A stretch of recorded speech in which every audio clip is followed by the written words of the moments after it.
So in this segment, we're going to be discussing this clip from Channel 4, which has George Osborne in it. George Osborne, a renowned, was very much pro-Remain during the referendum, and he spoke about how it would damage the economy a lot and how it would cause a change to the budget and things like that. And yeah, he goes off on the media and a lot of other people. I don't know what he's been doing in the meantime. I think he was the editor for the Evening Standard for a while, but really dislike the guy. But I think he's right on a lot of things here. No one in the political establishment will talk about is Brexit. The reason why Britain is stagnating, the reason why those foreign direct investment figures are, as you quoted them, is because 3 years ago we left the European Union. Foreign direct investment has been falling since 2016 pretty rapidly, and it's fallen even more, I think. And we are second in Europe now. We used to be first. France is number one now, I believe. Conservatives can't talk about it. The Labour Party won't talk about it. The TUC won't talk about it. The CBI won't talk about it. The national broadcasters won't talk about it. But it is talking about it. Okay, let's go back. Let's see each one of these, right? And we'll discuss each one individually. Okay. The Conservatives can't talk about it. So the Conservatives can't really talk about the impact that Brexit has done because it's their Brexit at the end of the day.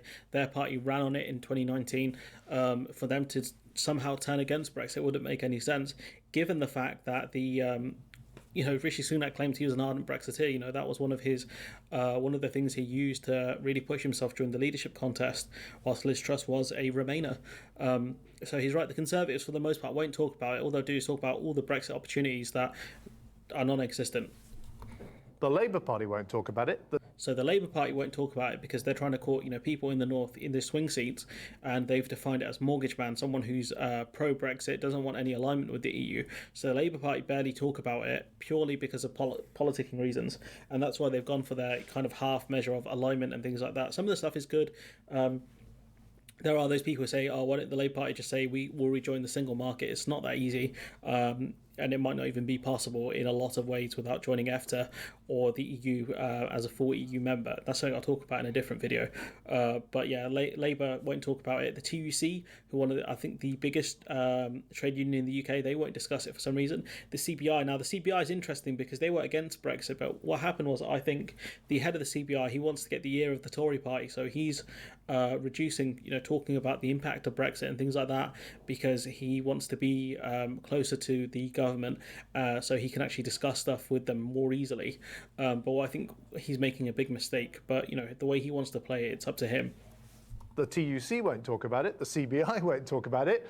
The national broadcasters won't talk about it. But so they had, if you look at the actual impacts of Brexit, the national broadcasters won't discuss why are we a global outlier when it comes to a lot of the metrics that different people use, the IMF, the Bank of England, all of these different kind of groups. Why are we doing the worst when it comes to those metrics? And the simple fact is, I think it's down to Brexit and the Tories. Brexit for the most part, and then the Conservative government. I'd put them second, and I'd put global factors third if I was going to be being honest. You spoke previously about how Italy and Germany should be doing way worse than us if everything was equal, but not everything's equal. Those two are EU members and we're not. But it is talking about it. Do you accept that Brexit has been bad for business investment? So here you've got Andrew Neil, big Brexit support, but when he's on these news shows, generally holds in his bias well enough. As the chart I showed you shows. So I accept in the short term that disruption will have done those things. So I think some of the upsides we've yet to see, but we are going to see. We may have to wait a long time for those. And we might have to wait a long time for those upsides, and you can see George Osborne kind of laughing. I don't know what charts they were showing because I can't see the charts. There's a clip uploaded by Marina Perkis, so shouts out to her for uploading this. But I think it's uploaded originally by someone called Farouk. But point being is that now the conversation has shifted from there'll be immediate Brexit benefits, no downsides, consider what upsides, David Davis, to there will be short-term disruption. That's the conversation they moved it to. Now we are 3 years on from Brexit, and the key question is, how do you define short-term from medium-term to long-term?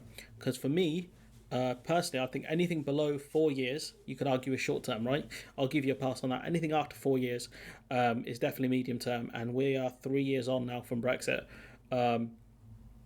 So definitely want to start seeing those wins, Chief. I want to see the Brexit wins. But, Grant Shapps, and I think you can see on his face a bit, he just kind of, his mannerisms are really weird here when they switch to him. And, you know, he argues about short-term impacts. I think it's nonsense, to be honest with you. Absolute nonsense. But anyways, I'll leave it there. Let me know what you think in the comments below. Like, comment, share, subscribe. Support the channel on Patreon if you can. And hopefully I'll see you in the next one.